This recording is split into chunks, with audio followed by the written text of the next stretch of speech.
Terima kasih masih bersama kami pemirsa. Sebanyak 13 orang pedagang di Pasar Induk Kota Bojonegoro, Jawa Timur dinyatakan positif COVID-19 usai menjalani swab test. Sementara di Batubara, Sumatera Utara, hasil rapid test menyatakan 10 reaktif COVID-19 diantaranya pedagang dan aparatur sipil negara.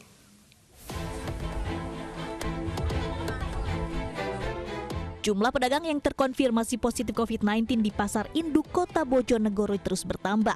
Setelah sebelumnya hanya 7 orang, kini bertambah menjadi 13 orang pedagang.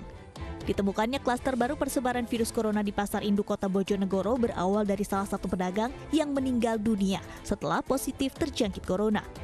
Petugas akhirnya menggelar rapid test terhadap lebih dari 400 pedagang. Hasilnya, 89 diantaranya reaktif dan 13 pedagang dinyatakan positif COVID-19. Selain pasar kota, sudah ada 3 pasar tradisional lain yang dilakukan rapid test. Di antaranya Pasar Banjarjo, Pasar Kapas, serta Pasar Dender. Sempat ditutup selama sepekan untuk dilakukan sterilisasi, kini pasar kembali dibuka. Namun setiap 2 hari sekali, petugas kembali melakukan penyemprotan di pasar tradisional ini. Pemkab Bojonegoro juga telah menyiapkan shelter atau tempat isolasi untuk menampung jika terdapat pedagang yang reaktif saat dilakukan rapid test. Begitu di pasar tradisional kami menemukan yang positif kemudian MD, kami melakukan tracking. Nah, tracking itulah yang kami lakukan sehingga cepat untuk memutus mata rantai. Dan maka per hari ini di Pemkab Bojonegoro ada 11 pasar kabupaten dan ada 70 pasar desa itu masuk dalam daftar list untuk kami lakukan tracking. Di Batubara, Sumatera Utara, tim gugus tugas COVID-19 Batubara kembali melakukan penyemprotan dan rapid test skala besar di lokasi keramaian dan pasar yang berada di Batubara. Dari hasil rapid test ditemukan sedikitnya 10 warga dinyatakan reaktif COVID-19, termasuk diantaranya warga sipil dan ASN. Tempat-tempat keramaian yang tidak boleh kita tutup seperti pasar, penjual makanan, warung, dan lain sebagainya. Ini masih belum bisa menjaga jarak sesuai dengan physical distancing itu. Kemudian social distancing juga masih banyak. Nah inilah kita melihat bahwa mulai hari ini kita buat gerakan bersama dengan Pak Kapolres, TNI Polri. Ini malam kita razia, kita lihat jam 10 tutup. Warga berharap penyemprotan disinfektan juga bisa dilakukan secara door-to-door ke rumah warga, tidak hanya di pusat keramaian. Tim Liputan iNews melaporkan. Sebagai bentuk dukungan atas peran tenaga medis sebagai garda terdepan dalam penanganan pandemi COVID-19, MNC Vision Networks (MVN) memberikan bantuan sosial melalui MNC Peduli. Bantuan akan disalurkan untuk mendukung aktivitas tenaga medis dan non-medis serta kebutuhan masyarakat yang terdampak.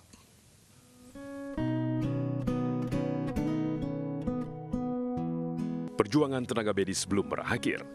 Mereka masih rela berkorban menjalankan tugas mulianya dalam upaya penanganan COVID-19. Namun mereka tidak sendiri. Dukungan terhadap perjuangan tenaga medis ditunjukkan MNC Vision Network atau MVN dengan memberikan bantuan alat perlindungan diri berupa hazmat suit dan masker serta ribuan makanan siap saji. Bantuan ini diserahkan langsung kepada MNC Peduli untuk nantinya disalurkan ke sejumlah rumah sakit. Untuk mendukung para tenaga medis ini sebagai garda terdepan untuk menghadapi pandemi COVID ya kan, terutama merawat para mereka yang ODP, PDP dan yang lain-lain, apalagi yang positif. Kami di MNC Peduli sangat bersyukur dan berterima kasih atas bantuan yang disalurkan lewat MNC Peduli dari mitra-mitra kami.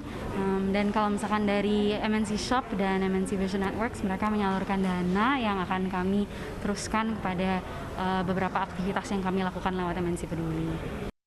Komitmen MVN dan MNC Peduli untuk membantu dalam usaha pencegahan penyebaran COVID-19 diharapkan bisa meringankan beban dan kebutuhan bagi para tenaga medis.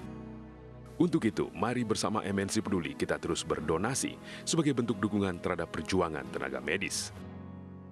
Tim iNews melaporkan. Pemirsa, berbagai cara dilakukan warga untuk melanggar larangan mudik dan pembatasan sosial berskala besar, seperti 7 orang penumpang yang bersembunyi di dalam minibus. Namun aksi mereka diketahui polisi dan diminta berputar balik.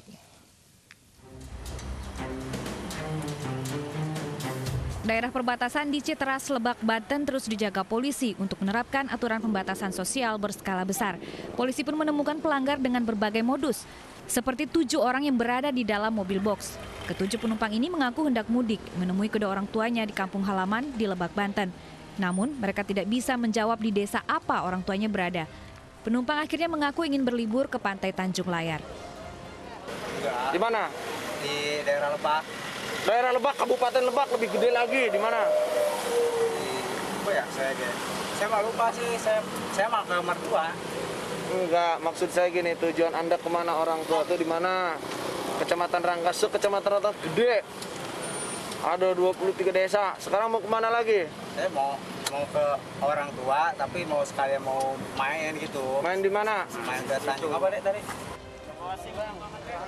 Petugas akhirnya memaksa kendaraan tersebut untuk memutar arah karena pengendara tidak bisa membuktikan keterangan dan tujuan menuju Rangkas Bitung, Lebak, Banten.